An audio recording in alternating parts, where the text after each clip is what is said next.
Kakaiba talaga sa pakiramdam kapag ganito na nga yung makita mo sa iyong puting labahan. Pero alam nyo, pwede pa rin yung mawala at yan ang aking share for this video. Ito nga yung mga tablecloth na ginamit namin nung church banquet. Dahil paalis na nga kami kinabukasan papuntang Palawan, hindi ko na nga ito agad nalabhan. After 2 weeks nga na hindi ito nalabhan dahil sa bakasyon, ganito na nga yung naging itsura. Sobrang kaiba talaga sa pakiramdam. Hindi ko alam kung anong tawag sa inyo neto, pero kami tawag namin dito ay kuto-kuto. After ko nga mabanlawan, nilagay ko na yan dito sa isang planggana na merong sabon. At ngayon, gawin na nga natin yung magic. Sa nanay ko nga pala ito natutunan. Bali, may sabon na nga pala yung planggana.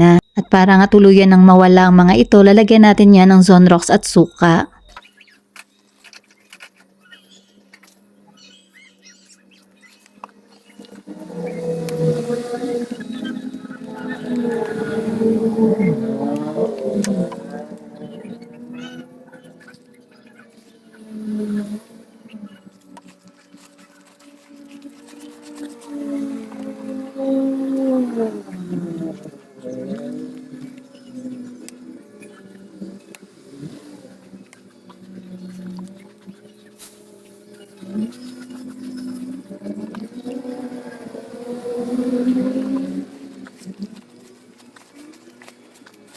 O diba, ang bilis niyang nawala. Pagkatapos ito naman ng isang part na marami ring kuto-kuto.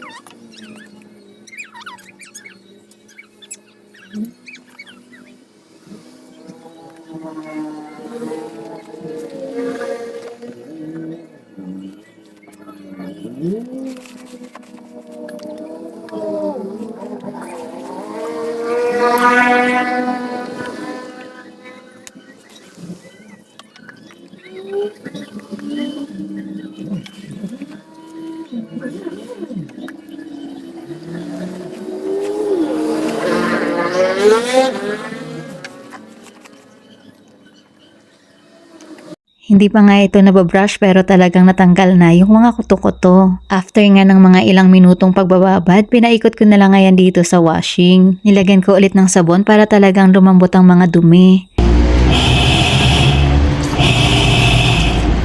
Since automatic naman yon, kaya sinabayan ko na rin yun ng paglilinis dito sa aking crochet area. At dahil nga medyo matagal pa rin, kaya nga nag-crochet muna ako.